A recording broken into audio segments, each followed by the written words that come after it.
Come on. Hey, cycle breakers and barrier breakers alike. Welcome to the Fuck That Bullshit podcast, where we advocate, educate, motivate, and create a safe space for you to embrace the mental wealth of marginalized and disenfranchised communities.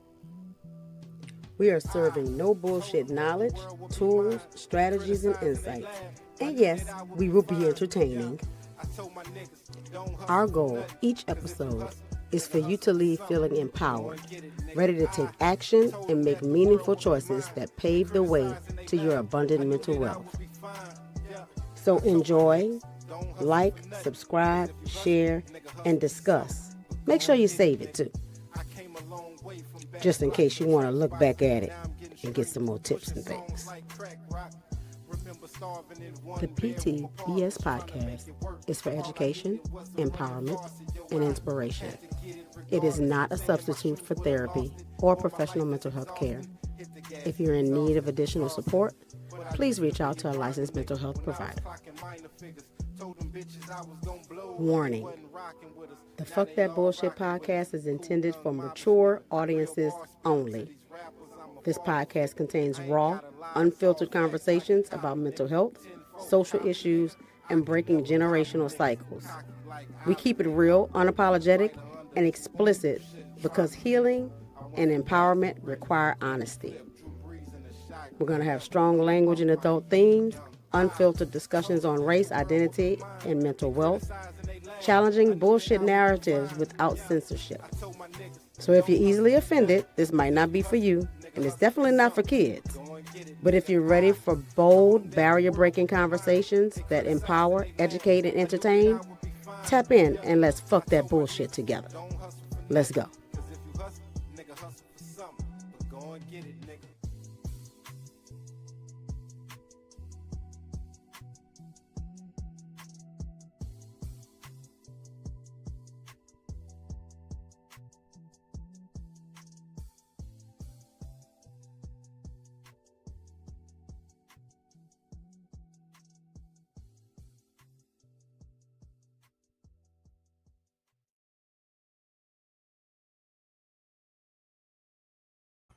Hey. It is what it is. What's up? Welcome tonight, guys, to the PTBS Fuck That Bullshit podcast. And I'm glad to be back this week. Y'all did a good job last week. Well, thank you. You know, we had a lot of fun with it. You know what I mean? Saints won the Super Bowl. You know what I'm saying? Absolutely. You know what I'm saying? We did that. You know what I'm saying? 2-time Super Bowl champions. Yep, right. That's let us live in our own dreams and shit. You know what I'm saying? Yep, absolutely. That's what's up. Yeah. How y'all week was though? You know what? No bullshit. My week was pretty freaking good. Don't remember it. It kind of blew right by. You know, we got ice. Not the ice that the porch, the ice on the ground. Okay, so all right. we still got ice, but but outside of that, you know what I'm saying? And that shit been melting and it's been warmer. Yeah, been nice. I can't complain at all. That's what's up. That is what's up. I don't know. My week went kind of quick. It wasn't nothing long. Nobody messed with me, so no bullshit. No, it was a pretty good week. That's real good when nobody mess with you.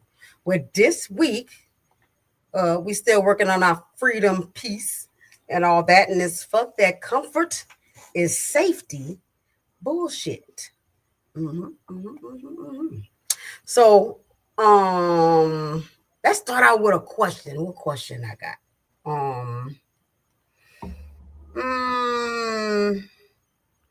Do we really want freedom or do we want relief? Both. Yeah, we want both. I'm going to say both. Choose both answers. And what is that supposed to feel like? Freedom, as we all know. Well, I don't know if we all know it, but freedom for me is no fear. Moving about your life, moving about your day to day without the fear of consequence for just existing. Okay. All right. And what the other half? What was the other half you said? Freedom and also what else? Relief. Relief. Freedom, relief. Do we want freedom? We want relief, and then what that's supposed to feel like? The relief would be like, well, I don't want to use the same terminology, but the relief would be that like, remember when you lived your life and government wasn't so involved and so engulfed in your life. You didn't have somebody like a Pam Bondi who like, oh, when you gonna take these pedophiles to jail? And she says, the doll. Y'all need to pay attention to the bitch. Doll ain't got a fucking thing to do with what we talking about. Like you didn't have to constantly watch the people who dictate your freedoms, your movement, your rights, everything right in your face, fuck you over. So the relief from that shit, like just to not live in that kind of stress, because it's stressful. It's 100% stressful. It is. It absolutely. And I think that changed. That's part of what's changing, like everybody's mindset, because it is in our face. Facts. At first, there were a few people that was saying it the whole time. Right. I've been listening to all my music, my old music, new music, all that. They've been saying it in the music, but we jamming. Right. Right, but not listening to the fucking lyrics, and they fucking telling us, right? Right, because if you really listen to What's Going On by Marvin Gaye, I was just about to say that. Yep, I just listened to that. It says a lot, but we so we so in the groove with it. And what's the one thing we want to do? Y'all know what I'm talking about. I mean, which one? He did so many. But there's one particular one he talks about. I'm gonna remember before the end of the show. But speaking of song, I was in the gym listening to some Beyonce, like you Beyonce. And I was listening to the song Freedom and really listening to the words, right? And I usually belt them out all the time and all that, but like this the chorus. Freedom, freedom, I can't move. Freedom, cut me loose. Hey, hey. Freedom, freedom, where are you? Because I need freedom too. I break chains all by myself. Won't let my freedom ride in hell. I'm going to keep it running because a winner don't quit on themselves. And thank you, Beyonce, because that's fire lyrics. Yeah. You were singing that. You were singing that just now. I'm gonna give you props. You were singing that. You could have just read it. I could. It's all for me to read lyrics because I got to sing it. Sing it. Yeah. And when I sing this song, I sing it with that. Right. I'm gonna keep running, and stuff because it's that kind of song, right? And all that. But paying attention to those lyrics, I'm like, I need to bring that to the podcast today and talk about this freedom thing and break it down, right? So let's do that. Let's do it. You ready? You ready for it? Big sexy. Go for it. Let's go. All right. What you waiting for? So the first section we're gonna start with our consciousness, right? And that freedom, I can't move part, we're gonna focus there. Right. And I saw it as like an awareness without the power. It's like something what you was talking about before, Brian, just now, that I'm aware of what's going on, but I'm just doing my everyday. I ain't worried about that. Right. I know I'm in jail, but it's cool. Right. I don't really have a choice. Right, yeah. Right. Took the booty out. So we want to bring the consciousness that you are in jail. You are in jail, people. Right. We are in jail. It's like we talked before about an illusion of freedom. Right. Excuse me. So, and that's kind of what she's talking about. I can't move. I can't move about the cabin. I can't do exactly what I want to do. I got to pay the cost to be able to do anything that I should have full freedom and right to be able to do. Right. So it's like you can see the chains. Oh, that reminded me of the time that I did that thing. I went and did a conference at a church. To bring more awareness of like therapy and different things or whatever. But the person I was working with. Remember that? I remember that. Yeah, right. I remember that. Because that person was still in their cage, right? Right. And I was trying to show a little bit of freedom. She fought for the right to stay caged in. right? And so my subconscious saw the change, right? But she couldn't move. She couldn't make a move, right? Which hindered my ability to, because I can't help you if you don't want the help. And it made me think about, I just watched something about an experiment that, you know, they did with dogs or whatever. They're in a cage and they kept shocking them every time they tried to get out.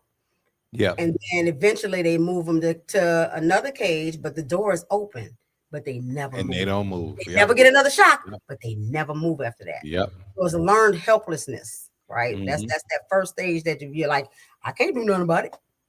So I'm just gonna deal with what I gotta deal with, right? So have you ever noticed that the first feeling after breaking away is not peace, but confusion? Yes.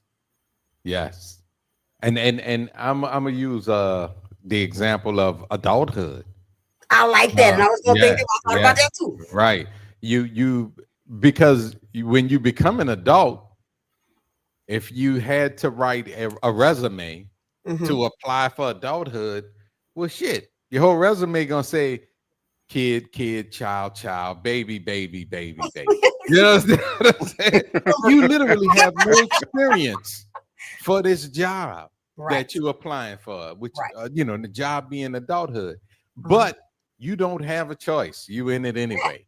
And you confused, which is why, you know, so many children get up. And I know I did. I just, as an adult, I just mimicked everything my mama did, even down to the grocery list. I bought right. Yes. Because you don't have anything else to go on. Now I got all this freedom to do all the shit I want to do. I could turn all my lights on, turn the air conditioner on, and open the fucking window. You know what I'm saying? I could run in and out if I want. Right. And can't nobody tell me shit. Right. But the confusion piece is learning how to maneuver this new existence. Yeah, you know what I mean? So you know, eventually I definitely learned that your light bill is extremely fucking high. You've turned your AC on. Right. That's a bad fucking idea.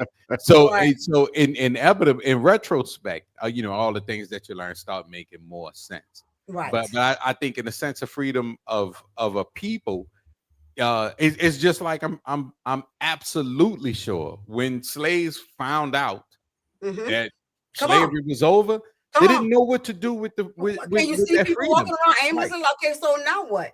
Right, because I spent my whole life just doing this. Exactly, and that's why 75% of slaves wind up right back working on the plantations. Just for works the same way with jail, don't it?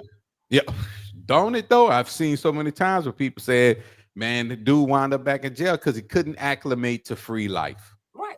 And how many times we see people in the military have to reacclimate to civilian life. Right. So I think, you know, I mean, and especially now that I said all that, are we really free in any fucking thing? Right. You know what I mean? Like even outside of slavery, even outside of jail, like are we really free in anything? Do we know how to function in an actual free world? It reminds me of when I for the 900th time rewatching The Matrix. Right. When it was talking about how when they created the first Matrix, everything was perfect. Everybody had a job. There was no such thing as racism. There was no such thing, and like everything was good. And the human mind couldn't acclimate to that environment. Right. So they needed the conflict. Yeah, they need the conflict. Right. Yeah. They needed the conflict. Too much peace is uncomfortable. Ain't Too much freedom. But actually being free will feel uncomfortable. I need somebody to tell me what to do. Right. Because that's because for your entire life, everything is structured. Yep. From the time you're born, there's a time for you to eat, a time for you to go to sleep, a time for you to get up, go to work. When Brian was talking about the military, it took me a minute because everything, your whole day is already planned out. Yes. Right. It's already planned out. Right. You're going to do this at 4 o'clock. You're going to do this at 5 o'clock. At 6 o'clock, you're going to be doing this. It's the same way when you're growing up. You get up at 7 o'clock in the morning. You're at school at 8:30. You go to this class. everything is structured. So when you're really free, nobody's telling you what to do. Yeah. When you're real, if you want to see like really free stuff, just look at animals. They just go about their day doing stuff. And you know, it happened to me for college too. When I got in college, it was the same thing. Because, you know, before graduating high school, you're told to go to this class. This is your schedule. Except now I get to pick my classes and all that. And I was so used to my high school structure, like the transition to that. First, wait, I don't have to go for 8 hours a day for real, like that. And I messed up the first semester and chose 8 o'clock class because I'm programmed to go to school early. Right. Yep. Right. And it dawned on me once I got in there, wait, I had a damn choice. I could have picked the 10 o'clock or 12 o'clock. I didn't have to go this early, right? And stuff. But it's because, again, conditioning and being used to, and now, wait, 3 credit hours mean I go to class 3 times. Also, it's 3 hours per week. Monday, Wednesday, Friday for 1 hour. What am I going to do with all the rest of that time? Right, exactly. But you know, the downfall of it, realistically is it's easier. Yeah, it is. It's easier. Like I can't tell you how many movies I done seen where the bad guy says people think they want freedom, but what they really want is control. You know what I'm saying?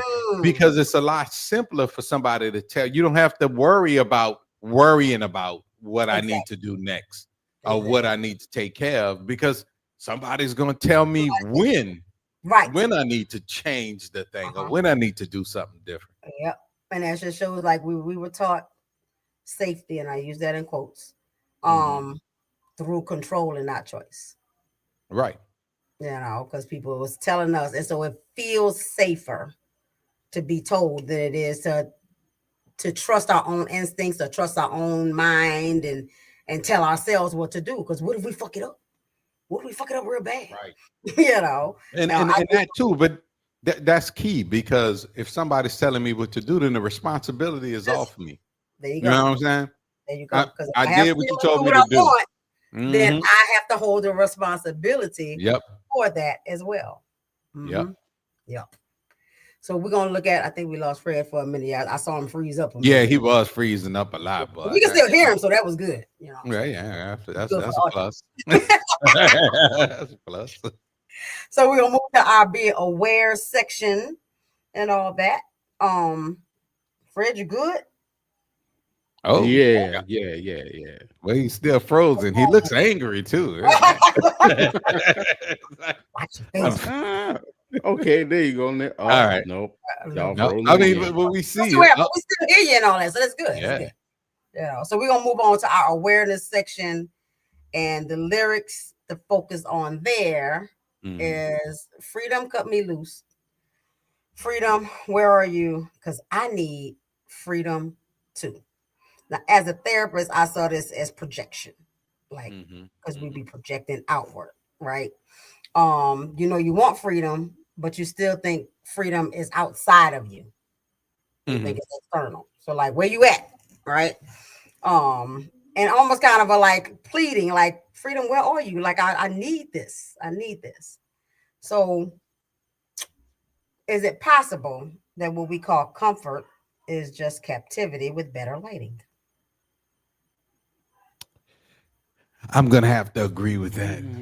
Yeah, it is. It really is. You know how when you hear people say like, "Yeah, man, my job is trash, and I hate this fucking job, but it pay well." You know what I'm saying?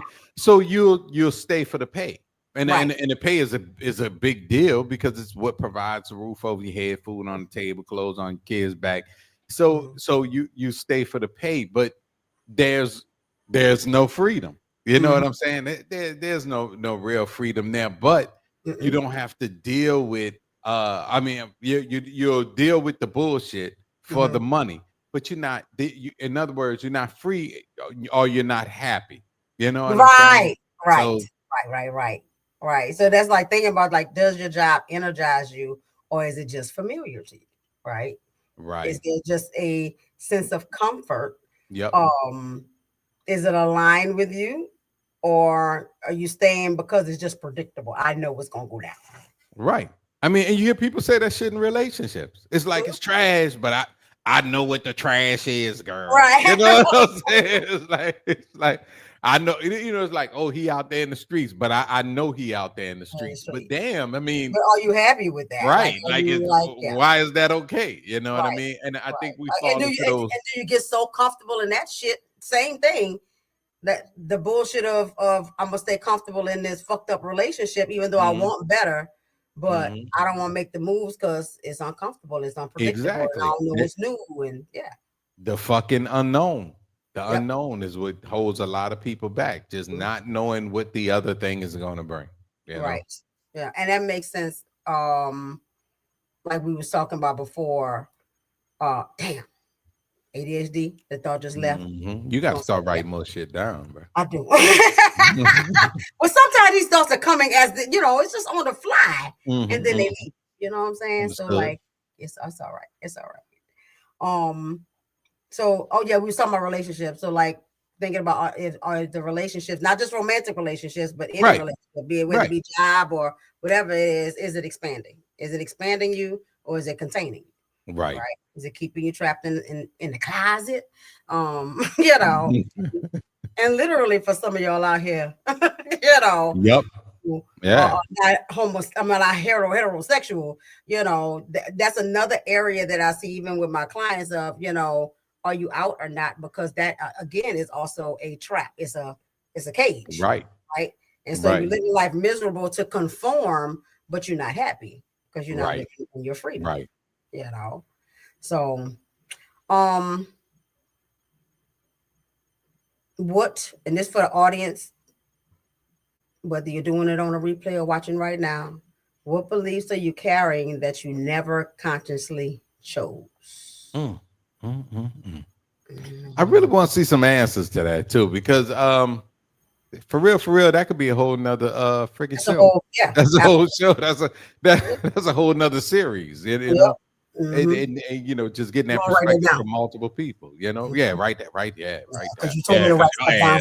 We'll forget. I'm gonna forget it. In the meantime, while I'm writing that down, is it easier to stay comfortable than to build something uncertain? Well, I think yes. I think it's always easier to stay comfortable, no matter how shitty the comfortable piece could be. Or maybe the comfortable piece is not very shitty at all, but it's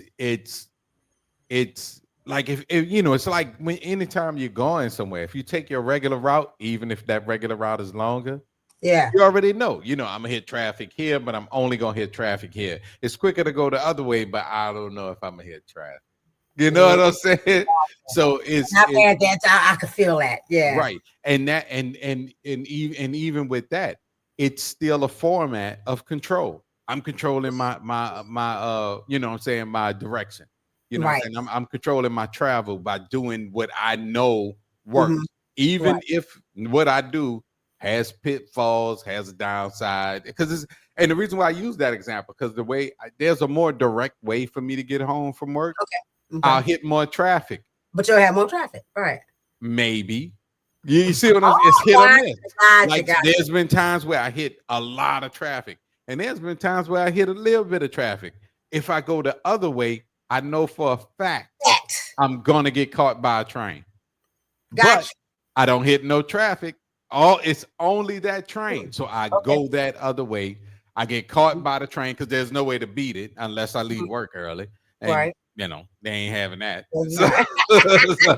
So I know I'm going to hit that train, but I feel more in control of my travel. You know what I'm saying? So we will tend to stay in the comfort zone, even if the comfort zone has some downsides to it, because it takes a lot to convince yourself, let me just go out here and see what's up. Let me go a different way. Yeah. You know what I mean? Yeah. And then just let the chips fall where they may. And it depends on age too, because you reach a certain age, everything is fuck it. How you know? Fuck it, it's a train.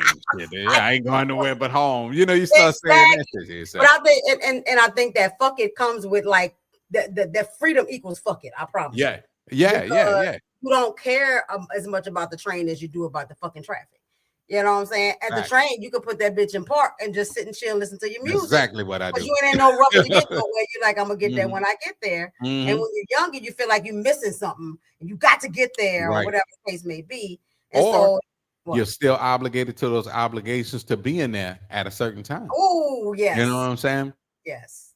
That in itself is a lack of control, a lack of freedom. You know what I'm saying? Like I'm going home. Like, well, what took you so long? The fucking train. Don't keep asking me no questions. Right. You know train at the same time every day. I'm gonna be on this time all the time. You know? Exactly. Stuff. So okay. If you trusted yourself fully, what would you stop tolerating? Trump supporters. That shit right now. I'm feeling that. I ain't gonna lie. I'm feeling that. I ain't gonna lie. I mean, because I make the mistake of intentionally engaging in those conversations, and it's not because I'm trying to force an opinion, and it's not because I'm trying to say, "Oh, you wrong," vote for Trump. I'm not trying to do none of that.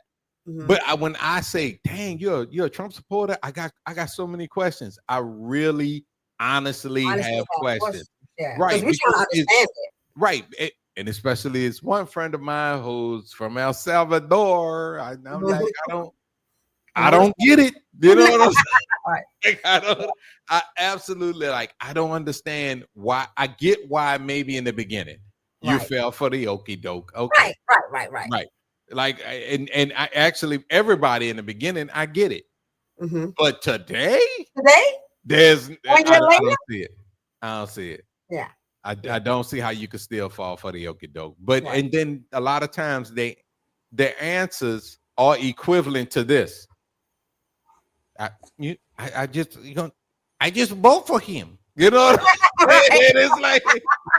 it's like and I get so frustrated. I'd be wanting to jump out of a one-story building. You know, I want the dramatics. Yeah, I want the dramatics of jumping out a window, but I don't want the injuries. You know what I'm saying? It's like it doesn't make sense. But that's definitely. Well, I envy the people who see shit and then can go, man, that's some bullshit, but keep it moving. They acknowledge dumb shit. But it doesn't affect them. Yeah. Right. There'd have been times like I'd have been so frustrated. Pam Bondi, Christy Knowles, would have me so frustrated till I'm like, angry tears. You know what I mean? Like I'm about to punch holes in the walls and shit. Because it's like, why in the fuck y'all letting this bitch keep talking? Somebody punch that hole in the mouth. At least turn off the mic, nigga. Exactly. So y'all want to hear this bullshit, right? Shit, you gonna let her finish talking? And that's why everybody else has to tell me what these people say, because I can't finish listening to them. As soon as they start saying stupid shit, I can't listen to Trump talk because he don't make complete sense. I stopped. And because literally it's like listening to a toddler in a grown person's body. It really is. And so I was like, and this is our leader. So so that's frustrating.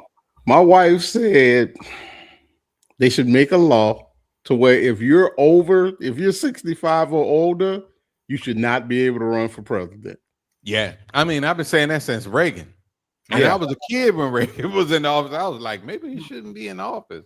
Right. And after my mom explained to me what Alzheimer's was, I was like, that white man has what that white man has. You know what I'm saying? I mean, because let's all be honest here. Hey, I love my grandfather, God rest his soul, but he'd be what, 90 something right now? Yeah. Would you really let Percy Senior run your household at 90 something? Exactly. Go sit down somewhere. Go chill. I'll sit with you. But you're gonna sit down somewhere. And I think about myself, like, I'm about to be 54, right? At 65, I don't want that much to do. You know what I'm saying? Exactly. Like, I even want my company to be at a point that I'm just observing, being like, y'all doing a good job. Yep. Mhm. Everybody goes out this way. Like, you know, I don't Right. want to be actively deep in the shit, right? And all that kind of stuff. So, like, why they not retiring? Well, not to get on my political tyrant, No, but Get but on do your you political really think tyrant, he's sir. doing anything? He's doing what he's No, all told to good do. he's things, not doing You know that. what I'm No, saying? He's doing what he's told to do. no president does Yes. Well, I really, mean, and they all they do are what they're actual. told to do. We have had leaders who had ideas Right. and they brought them to Congress, and it's like, hey, I'm trying to push this bill. You know what I'm saying? Obama, Right. even Clinton, crazy ass. Right. But the man played saxophone. He get a pass. But Yeah. but we've had plenty of presidents who had ideas Yeah. and they had vision. Mm-hmm. This motherfucker ain't got no fucking vision. No And vision at all. Yeah, and so he is literally like I watched. He was doing a conference, and there was like a bunch of media and other Congress members off the Republican side in the room. This nigga sat in the Oval Office on camera, shitted on himself. He did it on him. And then I did it on him. Yeah. And you can see the lady that was standing behind him when he did it, she was like, they how they'll take the video, blow up on her. She was like, and then they just cleared everybody out the room, ran all the reporters up out of it. Nigga sat there and shit on himself. So That's what it's time. It's time to retire, right there. The nigga not gonna fucking retire. Like what you saying, Fred? What you saying is logical shit. It makes This sense. is not I know, but think about it. When McCormick, that ancient, that 100-year-old senator who feel like he been in office since I was 5 years, up there having strokes live on TV. When that motherfucker had a stroke, we ain't seen his ass since. Yeah. Right, but that's because he's so fucked up that he can't be controlled.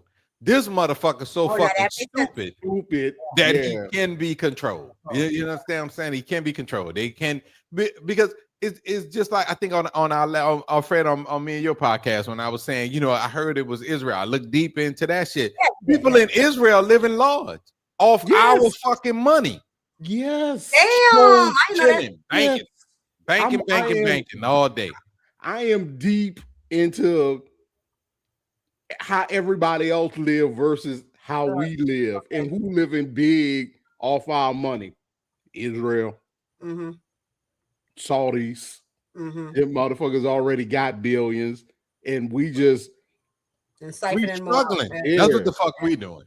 And we're struggling like a motherfucker. Yep, $150,000 a year. You live in paycheck to paycheck. That's all that shit. And you know it. And you know that's all that shit fucking me. I know because I'm living. I'm doing it. You know what I'm saying? I'm thinking, damn, what we ball? Oh, we not. No, we You not. know what I'm saying? We absolutely a lot of why we're not is because our cost of living is higher than what our incomes are. Facts. And in a lot of other places, for what we pay for one month of rent, they get 3 months of rent. Watch this whole joint with this dude moved to Japan. Uh-huh. He was like 35,000 a year. I'm living large, but that nigga you look at my YouTube timeline now.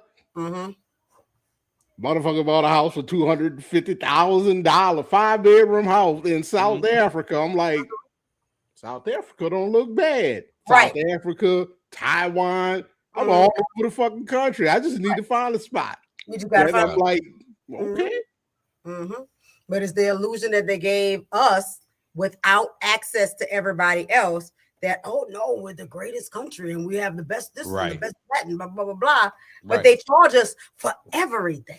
And what they mean when they say we the greatest country is this country has the most money because it takes the most away from its citizens. Yep. But you can still get a Lexus. Whatever that means to you. Thank you. All right, we're gonna move to our prepared section. I break chains all by myself. This is all about agency, personal agency, our responsibility. I'm about to do this shit. I'm doing this shit, right? Non-toxic independence.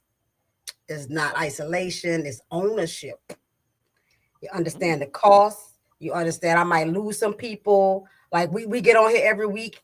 Sometimes I promote, sometimes I don't, but we still get on here every week, right? Damn And right. we talk about what we need to talk about. And if people put it on the replay, cool. If they don't, cool. But like this is our freedom to choose to do our thing, whether people are watching or not, right? Whether they stick around or not, right? Right. And so we don't expect everybody to hop on right now and be like, because I gotta listen to them. I know how. Right. We ain't laying around dreaming about going. We just hit 180 million subscribers. That's not the point. Right. That's not the point. Right. Because there's a cost, right, and all that. Right. We're not gonna be popular as podcasts who are just talking about bullshit. Right. We know that. Right. Alpha male and horoscope. Don't let him take you. Non-traditional women. Yeah. And you're not taking me to no cheesecake factory. Right. I'm taking your ass to Waffle House. And I'll get a waffle. If we pull them subjects, we're gonna speak sensibly about them, right? And all that. So that's not by popular demand, but we still gonna show up and do what we do because we believe in what we do, right? In this process, though, and Brian, you said one other time when we was talking about our troll that day and all that. Mm-hmm. You had to regulate. It was fun. You had to regulate in real time. Yeah. Right? Because you recognized what was happening, and you was like, you know what? No, I'm gonna regulate myself because I'm not letting this thing get me off my shit. Yeah, because that's the goal, right? Or you talk about like you go on other people's shit and you look at all the comments and you be like, yeah. That's regulation, right? Because even with the government stuff, like I was talking to somebody a few weeks ago about when he first got in office, how everything came every 5 minutes. He was doing this and doing this and doing this, right? Executive order, executive order.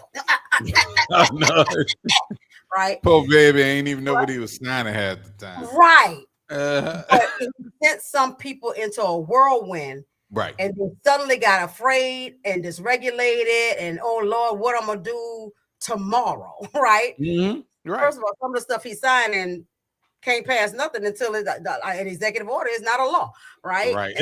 Right. And then when we talked like before about the freedom of your job or whatever, some people had to stand up in what they knew their job was and say, I'm not abiding by that shit. That's not lawful. Right. My job says I'm supposed to do X, Y, Z, right? Just like what it was last week. I think about what last week I heard on radio. That all these I don't know if it's federal lawyers or whatever, but it was a whole bunch of lawyers that was like, nah, fuck this shit. And it was either federal or I don't know if it was the Minnesota folks or whatever. But they were just like, there's too much litigation to even fuck with around here, and it's all stupid. Right. We're not doing it. And then 150 some odd people walked away. That's what's up. I think that was in Minnesota. Minnesota, yeah. I think it was federal, but it was in Minnesota. It was in Minnesota. That's what I ain't gonna lie. Minnesota is the shit right now. I'm giving me a Minnesota. I tell you, they stepping up like ain't nothing. Like they're like, nah, fuck this shit. Across the board. Fuck this shit. And that's what needs to happen. That's what has to continue to happen. And people be like, I'm not participating in that madness. I refuse. So regulation, setting boundaries, deciding what you're going to do, what you're not going to do, regardless of what somebody's telling you. I'm willing to pay the cost for that. I'm willing to lose my job if I'm not about to participate in your bullshit. Cool. Well, I won't be here. I'm gonna have to figure something else out, right? And stuff. But it also comes with clarity because you're clear about what you want to do and what you're going to do and how you're going to do it, and the discipline to follow through with it. Yep. And you have become one with whatever the fucking consequence is. Yeah. You know what I mean? Whatever the consequence is. And in their particular situation, the consequence ain't really that bad. You might For lose your real. job. Now you get but another one. Shit. You can get another one. You're a fucking lawyer. They're everywhere. You know what I'm saying? Hooking everywhere. Somebody, I mean, it's just at the end of the day, you just got to figure out what kind of person you want to be. Exactly. Right. Exactly. And all back down to my new saying. Go ahead. Be fucking human. Just be a fucking human being. Like start there. Start fucking there. Then pick up on all the rest of these shit. Right. You know, if you know the shit is wrong, it's fucking wrong. Don't do it. You got the option to say no. No, exactly. You don't have to say yes just because somebody is like the old saying. If I tell you to go run out in traffic on Tulane Avenue, I got this from Percy. If I tell you to go run out in traffic on Tulane Avenue, are you going to do it? Right. Fuck no, I'm not going to run out in the middle of traffic. Then if you know something ain't right, then just say no. Stand up and do it. You don't even have to quit your job. Just say no and take your ass back to work. That's it. You know, because there are policies and procedures that need to happen. Right? You know, make them go through it. You know. Yeah, you know, at the end of the day, I think people, and I'm gonna say people, people are so uneducated about so much stuff because they only worry about what's happening in their circle. That's true. That they don't take time when stuff like when you said when he was just throwing out executive orders all over the place, already knew 3/4 of that shit couldn't be done. Yeah, me too. Even though if they really wanted it done, they could have. They control the House, they control the Senate, they control the president. They could pretty much do what they want to do. But Trump don't care. Let's take him out of the picture.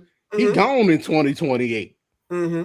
But all the rest of the motherfuckers with the lifelong senator, Congress jobs,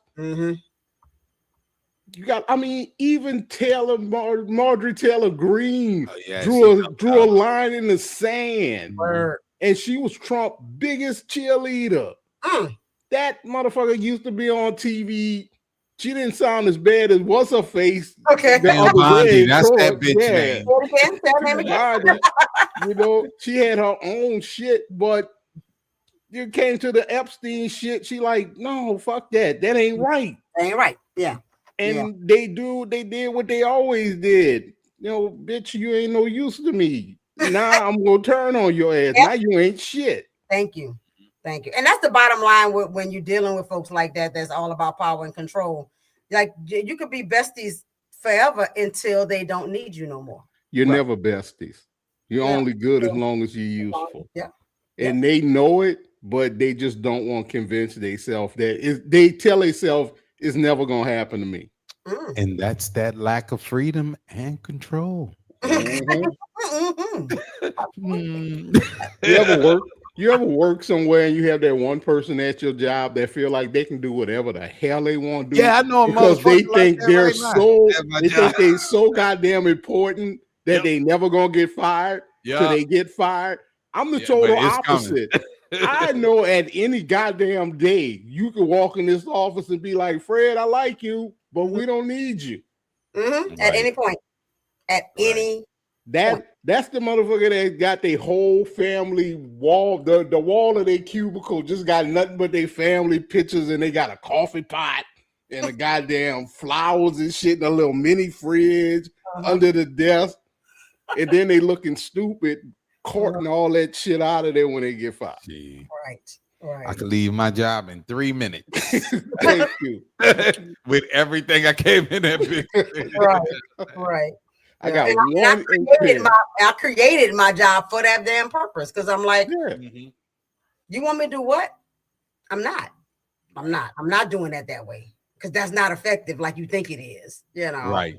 And even people that come in that work, you know, with me and stuff like that. I let people know, I let interns know walking in, I let everybody that work with me know I'm a system disruptor.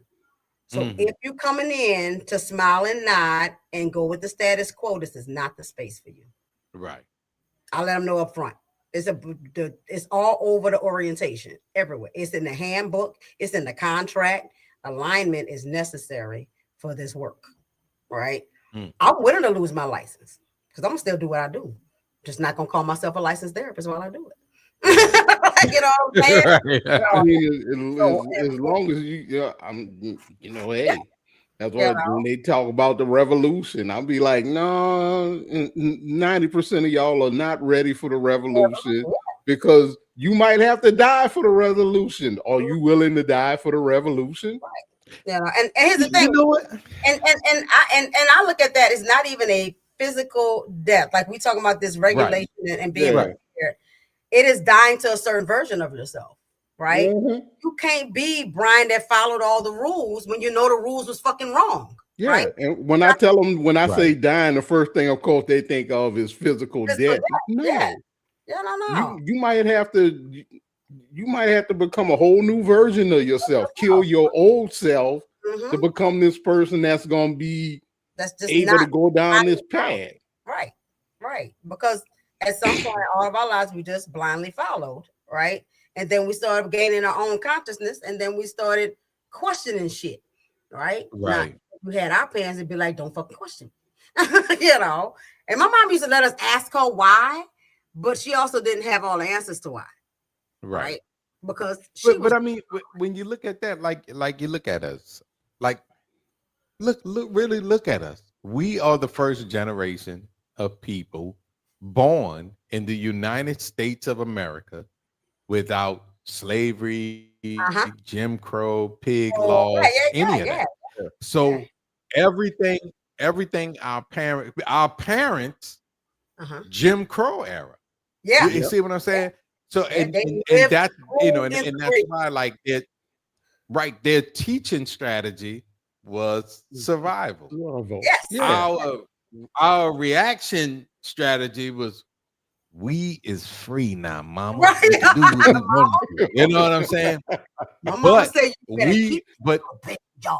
But right. But our generation is the most generation outside of Jim Crow because that was kind of like the last piece. So our generation is the only generation outside of Jim Crow that still attaches to Jim Crow. You know what I'm saying? In a certain way.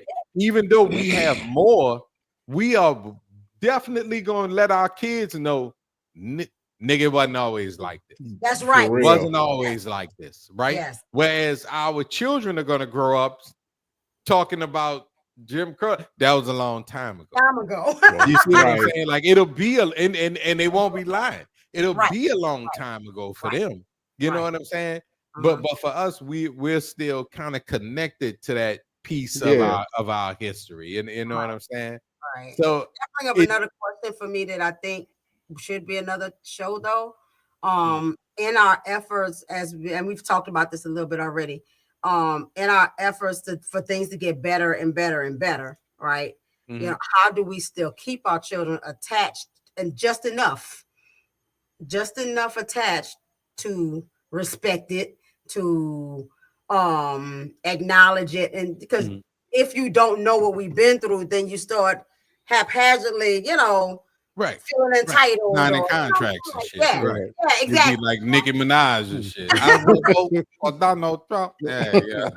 Right. So because every time I go through a thing, I think about my ancestors. I'm like, oh, well, they went through a lot more than this shit. So I can get my shit together and get through this, right? So I use it as a motivator or an encouragement and inspiration and stuff like that. But the further apart we get away from that, again, it just looks like a long time ago. Right. And I think now with because I know they try to suppress all the real truth that comes out, and they whitewashed and gave us black historical facts light, and all that stuff. And so now people are understanding the real stuff that happened, right? The first time I learned that they called us nappy headed and all that, but they sure used our hair for their furnitures. That was the first truly dehumanizing thing I remember learning when I was younger. And I'm like, okay, but they don't put that in the book. Right. No. Why would they do that? Right. That You make them look like shit. Exactly. Right. Why So would that's why more would you purposely put something in a book that's gonna make you look like shit? right. Right. So like knowing that gave me a much better understanding of what really happened.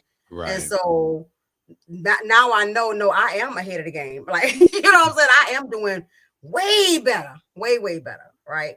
But as our children grow up, and my kids already tease themselves and we talk about all the time, like they're nepo babies. They call themselves nepo babies because like they're like, we like, you made sure we ain't struggle. Right. So I'm like, but how do I show you the skills that I learned from poverty and struggling and all that? Because I'm a certain person because I went through those things, right? I never run out of toilet paper, y'all, ever. Right. My boo found out about my toilet paper trauma. Like, oh Lord.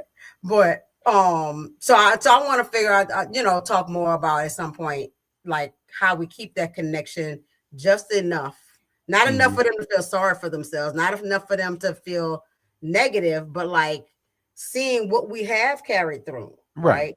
And if push comes to shove, this is how you make it. Right. Yeah. That part. Right. Because I having to remind my clients and stuff when they freaking out. I'm like, baby, black people have been like, we got this. Right. Let me say this. Write that shit down before you forget that shit. Let's do that shit first. Thank you. Because you know that is. I mean, that's a good topic. That'll be an awesome show. I think it'll relate to a lot of people. You know what I mean? So you think everybody handle it different. Some people don't want to talk about it. Yeah. You have those. You got some like me. I went and dug up roots. I went and dug up all them old shows that we used to watch on Black History Month way back in the day. Right. And I don't think my kids still haven't seen Roots. I'm gonna have to bust that out. Yeah. I made all my kids watch Roots. It was mandatory. It's like if you don't see nothing else, you're gonna see Kunta Kinte keep his goddamn name. Yeah, right. That part. But like, again, we are the generation. I remember, as my kids got older, I took them to the hood and was like, "Yo, when you was born, this is where you was. This is where we live." Damn, nigga, you ain't got to put it like that. I did the best I could. You know what I'm saying? But I think we will make sure that they know, and that bond between parent and child, that child will make sure they will tell their children those stories. Yeah, you know what I'm saying. Yeah, what they said, I ain't see what she said. Oh, what she said the first time. She said she's one of them children, but never felt like it was a long time ago. Good. Well, we already know that. She said she's so hard on herself. She taught us wonderfully while still making sure that we don't have to endure the stress that went with struggling. Right. Yeah, but all that is quality parenting. You don't need the struggle to know about the struggle. I can tell you about the struggle. Right. I'm not going to hide the struggle from you. Yeah, I'm not going to set you on fire just to teach you that the stove is hot. You know what I'm saying? Right. I mean, because our goal growing up was to do better than our parents did. And we wasn't blaming them. They did the best they could do. Like I tell people all the time, my mother, they all did the best they could do. I was born in May of 1968. The civil rights stuff they got signed. Right. They were still treating us like shit. So I'm not gonna be up there like, oh, my mother was a failure. No, she wasn't. Not right in me. They were still doing shit even after the man said y'all can't do it. And they're like, well, we in the South, motherfucker. We gonna do this shit till you send somebody down here with guns to stop us. But that's what I'm saying. Like the segregation thing really didn't end for a long fucking time. No, I remember I was watching an interview, and of all people, it was Ed Lover. Ed Lover, the DJ. MTV host TV, dude. yeah. And he was talking about when they used to DJ for the Beastie Boys, and it was in Boston. He said it was 1982. Mm-hmm. They made them black ass people go through the back door. Beastie Boys got to go in through the door 4 acts. They had to go in through the back door. Yeah, and that was in the 80s. Like shit. Yeah. And I that's remember what it would have to been because I graduated in 90. It had to be somewhere around my junior senior year. I had found out that in Mississippi they were still having segregated proms. Right. Yeah. So like that piece of freedom, it's still new. It's still new. It's especially in the South. Like they only know what they know. And for real, come on. We all from New Orleans. Lakefront, black side, white side. That's I don't know. I ain't been home in a minute. Is that still a fucking thing? And I'm at the they still call it that to an extent. I think there are still some, I guess, understood safety. Yeah, it's still more people that hang out on the black side than the white side. Yeah, but they do go over there now. Right? But with caution, right? Because you're still. We are still conscious and aware, right? And that's what I'm saying. So even like into the 90s, we were still segregated. It was just an understood segregation. We didn't go to Kenner. You know what I'm saying? We definitely ain't go to fucking Metairie. Oh yeah, you damn sure and it's crazy. We didn't go to Kenner, and the fucking sheriff of Kenner was fucking Vietnamese. Right. Harry Lee wasn't even white. But that's that disassociation. Be careful when you in Jefferson Parish, right? You know. Everybody got the hell out of St. Bernard Parish before it got dark. Right. Oh, exactly. And even when we was on the bunk bank, we kind of just kicked it in Algiers. Yes. The fake night ward. So we kicked it in Algiers. I used to go to Marrero to go to the strip club, but when I had a full tank of gas when I was leaving that shit though, because I wasn't stopping till I got on the other side of that fucking road. You know, so we still abided by, because again, rules on a book do not stop people from being who they are, and behaving how they behave and all that. Like there is still an active sundown town manual. You know what I'm saying? Right. Because these people still act like they act and they're gonna be who they are. Yeah. And all that. So just because the rules are the rules on paper, that don't stop the mentality. Yeah, minorities still don't. Vita, Texas. Still treat that place like a sundown city. You a minority, your ass better be gone before it get dark. Yep, because it's an energy. It's an energy. And it take a lot to change and transmute it in energy. Yeah. So I'm gonna move on to what that was prepared. We ain't never scared. And this is that last part. Won't let my freedom rot in hell. I'm gonna keep it running because a winner don't quit on themselves. So this is a resilience piece, right? Like I'm gonna stay in the game, right? I might understand, even when we say never scared, we're not saying that things aren't scary, right? Right. It's about doing it while you're scared. Right. Courage is not the absence of fear, is doing the thing even though you're afraid, right? Because we know what can happen in a lot of these situations, right? We've experienced it, or parents experience. We know what's happened in the past and all that. But I'm not letting this situation decide who I am, how I move. I'm going to be me and fight for whatever I need to fight for and all that stuff, right? So it's not necessarily being fearless, but going in the face of it. So freedom can, my words straight. Freedom can rot when you get tired, you get lonely, when there's adverse, it's like you can't think well if you're hungry. Is that kind of thing, right? So when you get weary, when you get tired, when things ain't going right, or you feel misunderstood, or you get backlash for some shit, right? And all that. Well, your freedom start to wane a little bit there, right? Right. But those are the things that we need to use to stand up on, right? I told somebody a couple of weeks ago where it was like, I was just mad. So I finally called this person and did this thing and took care of this stuff because these folks was fucking over me. Well, use that anger for that purpose. Right? Because sometimes if you don't get mad enough, you don't make a move. So use that anger to make change. And I'm tired. Like I'm tired. So I'm going to work toward what we need to work toward. Because I'm sick of not being free to do, say, what did you describe it as earlier, Brian? The freedom. What was it? Not being afraid. I think it was about not being afraid. Yeah, with no fear. With no fear. That part, right? And all that. Like I'm not afraid to take a different route. I'm not afraid to sit with this train. You know, right? Yeah. To walk away. You know, I'm not afraid to tell a client straightforward, like, you got to get your shit together. How can I help you do that? You know, right? And all that, because people need that. They need that. You know. Question: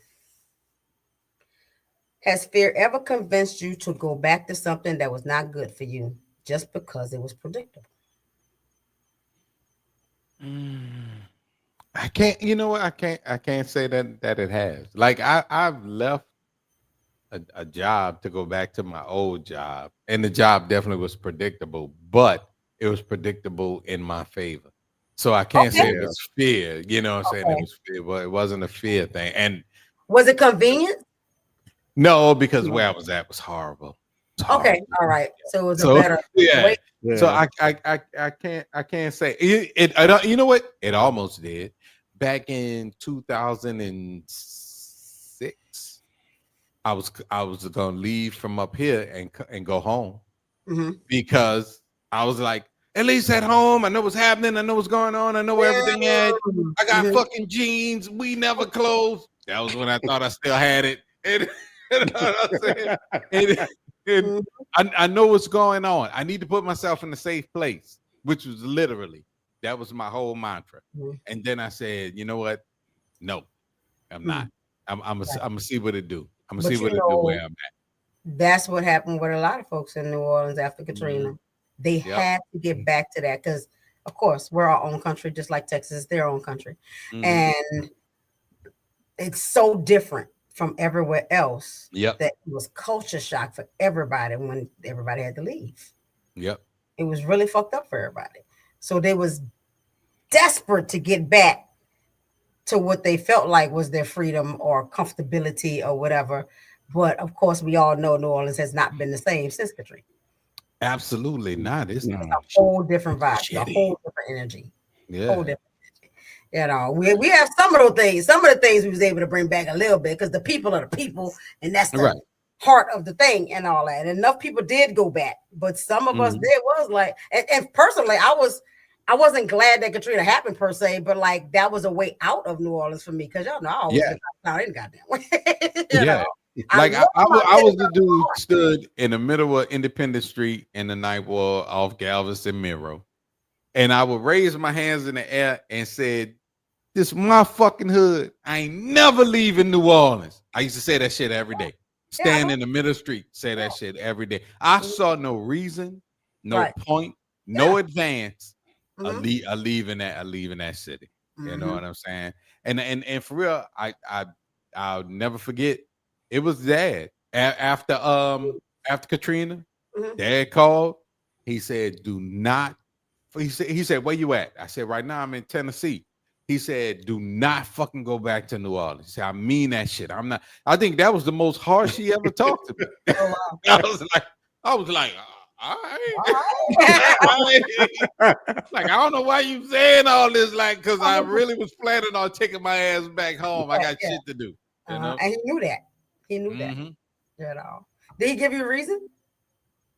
No. But what he said was so firm. So abrupt.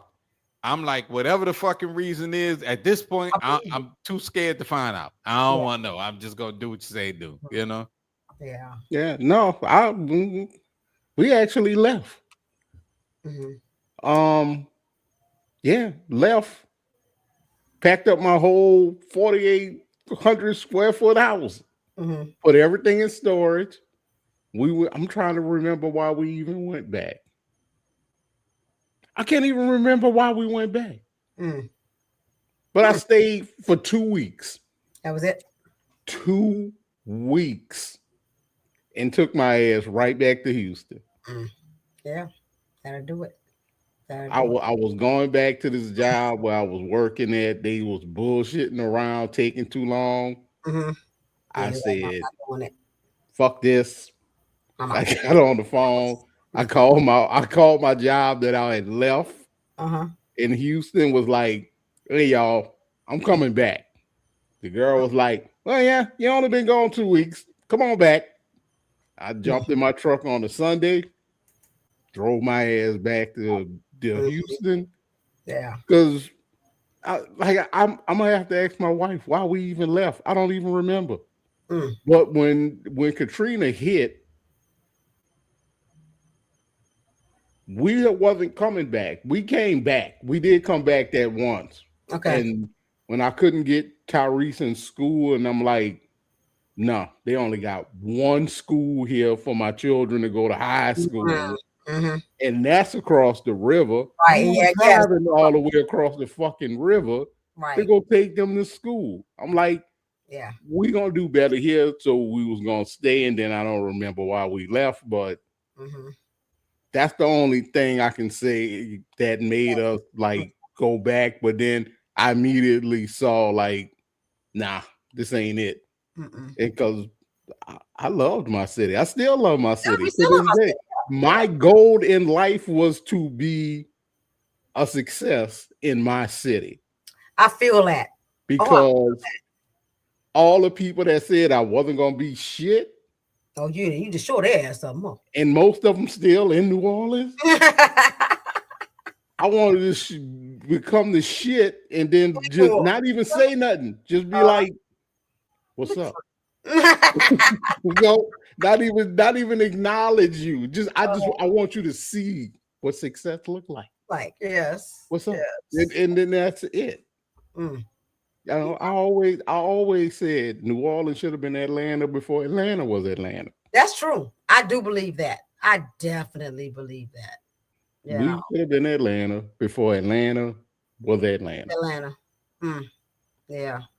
And now when you're talking about Houston, what Katrina been, how many? It been 20? Yeah, because my baby was in the belly during that time. So 20 years. Yeah. And now Houston is like little New Orleans. Yeah, kind of. Enough people stayed there and integrated and all that kind of stuff or whatever. So Houston kind of has a New Orleans kind of feel a little bit. Yeah. To it, because like so many people went to Houston and stayed in Houston. The people that couldn't go back or decided not to go back pretty much stayed in Houston. Yeah, because I will say this: when Katrina hit Houston, like they was like a damn sanctuary city. Yeah, they were like, yeah, they did. They did. Right. So they was hooking you up right off the bat. Here, bam, bam, bam. You need somewhere to live. We didn't pay rent for 2 years. That's what's up. That's free. Freedom. I have to pay rent. If we doing that, I'm gonna give a shout out to Memphis, Tennessee.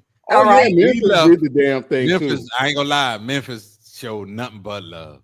Nothing but love, man. That's what's up. I even got to go to the Plush Club with 3-6 Mafia. Nah. What? With 3-6. Juicy J is a wild dude, man. That's a wild dude. You know, 3-6 Mafia like my favorite rap group. Yeah, I would have went to Memphis for that. I know that's right, bro. Memphis was good. I almost wanted to stay in Memphis. Yeah, but Memphis, it was too much like home. You know what I'm saying? Orange Mound. It's the night ward. It's the night ward in the 90s. You know what I'm saying? I was thinking, and we would have to do more research to see, but I wonder if more of the black areas opened up for us. Across the United States. Because I have not heard many stories about, people taking New Orleanians in and not just really doing a damn thing. Like, because houses were given away and shit, you know, or made access to ownership so much more easy and all that kind of stuff in a lot of different places and all that. Like they these people did the damn thing for us. I ain't Yeah. gonna lie. Yeah. Yeah. Yeah. But you know what that shows though? That shows that because in real life the government didn't do shit. They didn't do You nothing. know, Yeah, it was all yeah, these private. Yeah, not a goddamn thing. But the uh-uh. communities The did communities so did freaking much. Yeah, so much, they did a lot. so much. Because I remember um when we were in Walmart one time going, get clothes and stuff for the kids and all that, and we was Mhm.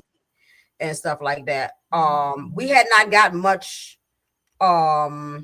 we hadn't got like much assistance and throughout the time we didn't get much assistance at all. And since we was on Magazine Street, they didn't get no water.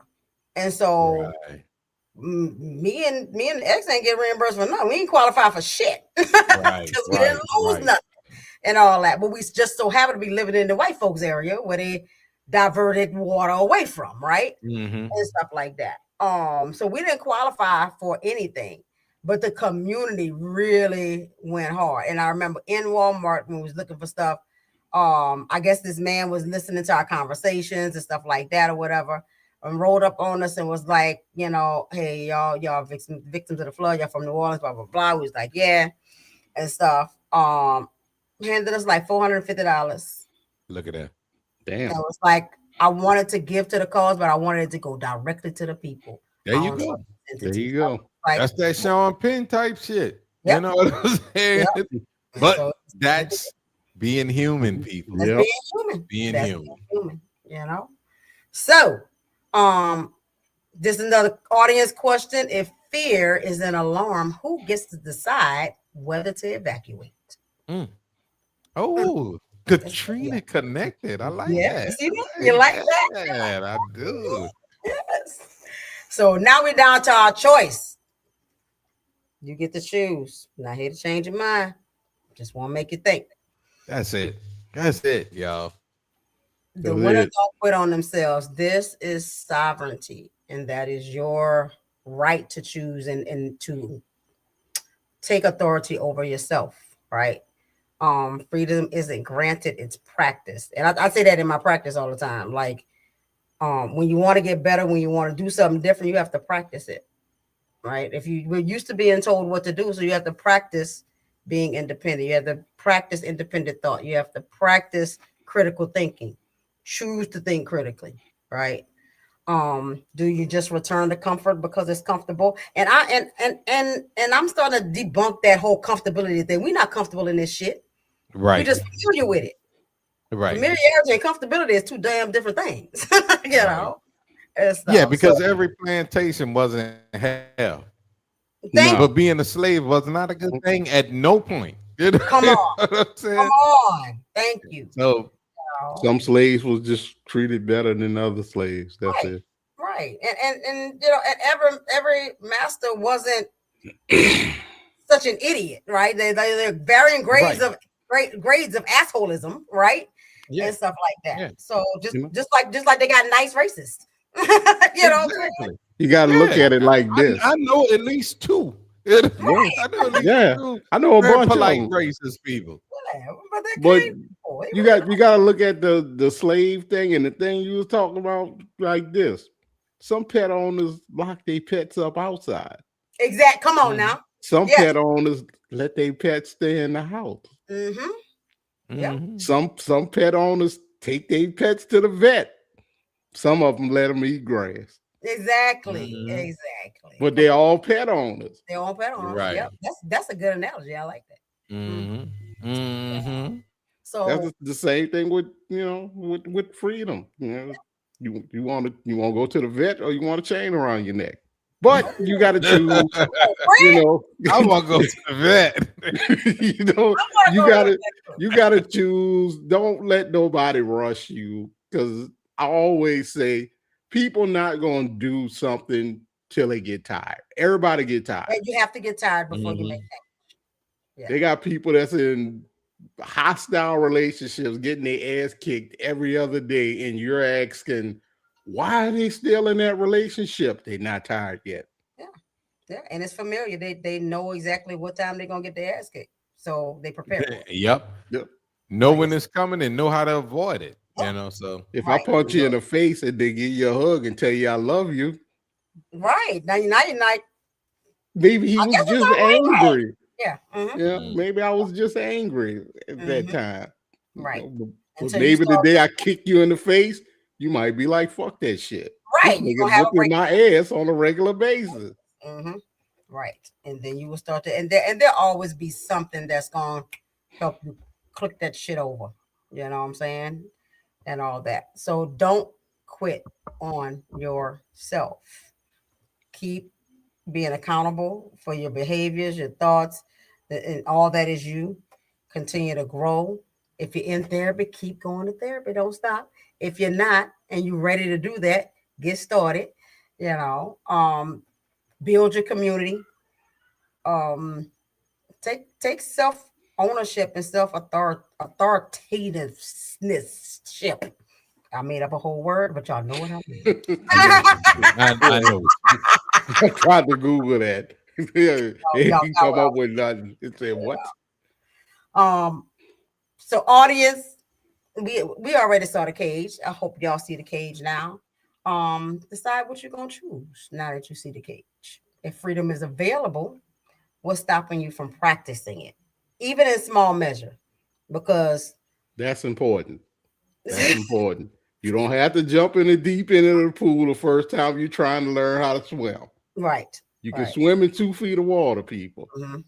And it's something like we was talking about before we even started the show about um we getting off the processed foods, right? Fred,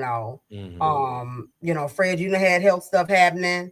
Me and Brian talk about how, we over 50, we slowing Struggle. down, It's a but struggle.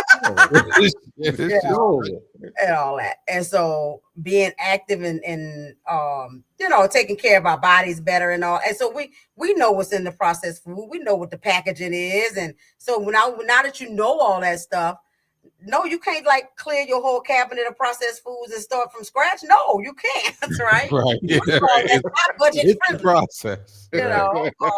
And the healthy herb food, it costs more, right? Mhm. Yeah, So I on can't eat purpose. everything, yeah, and I can't eat everything organic, but what I can, I will, right? And when I can't, I'm gonna eat what's available to me. But I got fruits and vegetables available to me, Right. right? And stuff like I used to not eat avocado. I taught myself to eat avocado because it's a healthy fat. You know what I'm saying? And I needed to stop eating so much goddamn chocolate. I didn't know it was gonna have the effect that I didn't crave the chocolate no more, but that was a great side effect, right? Mhm. And That's stuff. what's So up. if you got to start one avocado at a time, right? If we talk about, doing our own gardens and stuff like that. No, I cannot go out there and in these rented people's yard. Thank you you. know, Thank you. I can't go Yeah. out there and do that. But you know what I can do? I can get some pots and I can start doing some stuff, Mhm. right? I can't Yeah. learn how to grow lettuce and tomatoes and herbs. I can't do it all at the same time. I got shit to do and I have to learn how to farm. So that means one thing at a time. I figure out how this thing go. Whatever I can master, great. You know what I'm saying? And if I grow tomatoes and Fred grow lettuce, then we just gonna exchange lettuce and tomatoes. There you go. You know? Oh, I can charge Which you is how $5 society is up for a here. head You of know? lettuce. Fred, I want to trade my tomatoes for the lettuce. No Stop being a bartering, no capitalist. bartering over here, man. You No, know what? we don't do that. You are being a capitalist. You know what, Brian? Can I trade my tomatoes with your lettuce? I got you. Thank you, brother. I'm a capitalist. Capitalist brother. These are the kind you gotta watch out for, y'all. Yeah. This is how they got us. You know what I'm saying? I ain't Right. bartering with you. Give me $5. That's how I start. Greed, Fred. Greed. Mm-hmm. But guess what? When you need toilet paper, I'm not giving you. Look, and you know she got it. I You know never I run got out of toilet I paper. never run out of toilet paper either. All right. COVID-19 taught me a valuable lesson. See, I was prepared before COVID. So thank you. You know. If no one's coming to rescue you, what does that require of you? Get up off Rescue your ass. your damn self. That's simple. Prince Charming ain't coming get your ass out no damn tire, and neither is Shrek. So you need to figure a way to get the hell out that damn tower. Then they was just talking about that and how I didn't let them watch the Cinderella movies and all that. And it was like, we was mad at you at first, but then we was like, wait a minute. These movies all about somebody come and rescue them from a tower, from death, from this, from that, or whatever. You should have let them watch it and then be like, you see this, kids? This is never going to happen for you. I was already a dream killer when they were saying shit. So they be all fantasizing. I was like, but in order to do that, you need to. No guy on a white horse is coming to save you. You know, but I would rather them not get conditioned with it. So it still worked out all right. You know? So that is all we got for today. I think that was a good show. You know what I'm saying? When you get uncomfortable, people, don't call it failure, it's growth. Use what you got to use to do what you got to do. You know what I'm saying? Remember, we are conscious, we are aware, we stay prepared, and we ain't never ever scared. But we're not going to talk about our Black history stuff. So since we was talking about Hurricane Katrina, let's do that again. They call Katrina a natural disaster. Stop lying. Katrina was state violence. I watched the documentary that Spike Lee put out, and it just further solidified what I believe. It wasn't the water that killed New Orleanians. It was George W. Bush. It was FEMA. It was the cops. It was the white residents in Algiers Point with rifles in hand.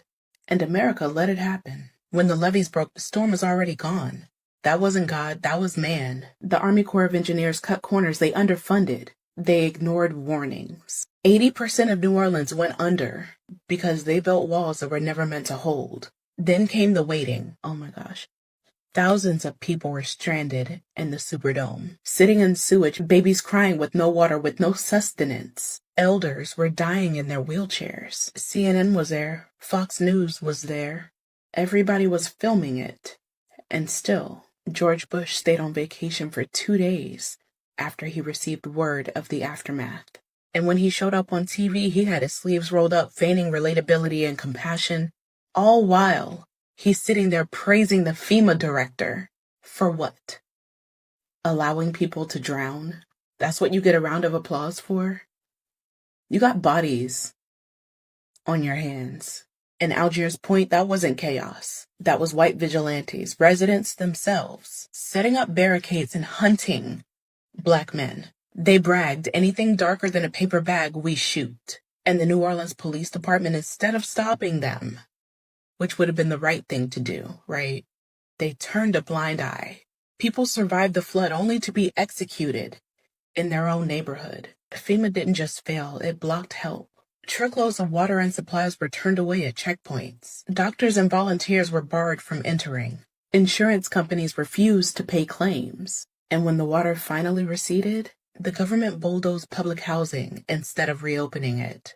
They fired thousands of Black teachers. They replaced schools with charters. They erased whole communities under the cover of recovery. That wasn't incompetence, that was policy.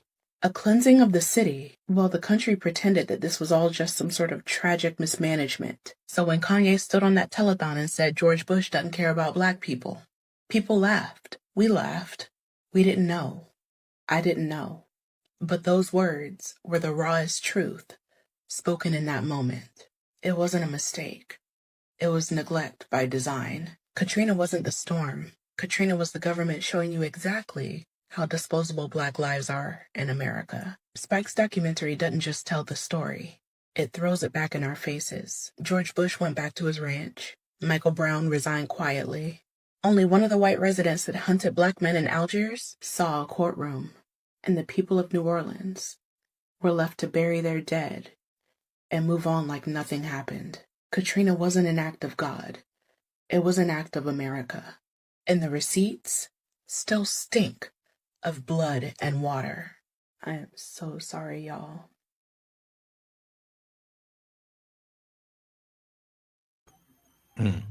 Let me quote one of my rhymes.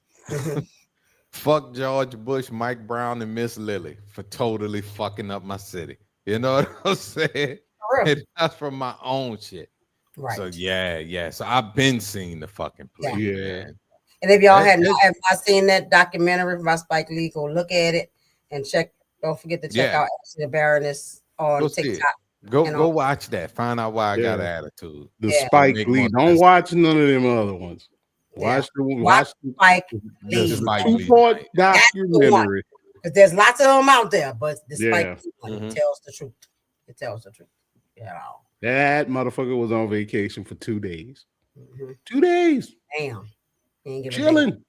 damn. Mhm. Chilling. He's like, oh, city already flooded. Yeah, let's just keep having a good time. We'll get there when we get there. Mhm. Yeah. You know, I remember bitching and complaining, like, how the hell CNN, Fox, everybody else can get in the city, but y'all can't get nobody else in the damn city to get these people out of here. Thank But you. the news people Had access to get in. Yeah. driving in, helicoptering in, but yeah, we can't get to them. Bullshit. There you go. There you go. Yeah. So, hate to end on that note, but it needed to be done. Yep. Right? Word. We do what needs to be done. But this is also why we continuing to stand up and stay on top of our shit. So we invite you to do the same. Remember, don't let nobody bullshit you this week. Don't do it. Don't do it. You know, so we shall see y'all in the next episode. What- And please, viewers, don't forget to like, subscribe, hit the comment bell when you subscribe. Hit all so you can get all our notifications so you know when the next hot show is popping up. Absolutely. Also follow us on Facebook. We're on audio on pretty much all the streaming networks except for Apple Music. Yeah. We're not on the evil empire. We're not joining the cult. For now. Now. Android for life. Love it. So y'all have a great evening and a great week, and we'll see y'all next week. Peace out.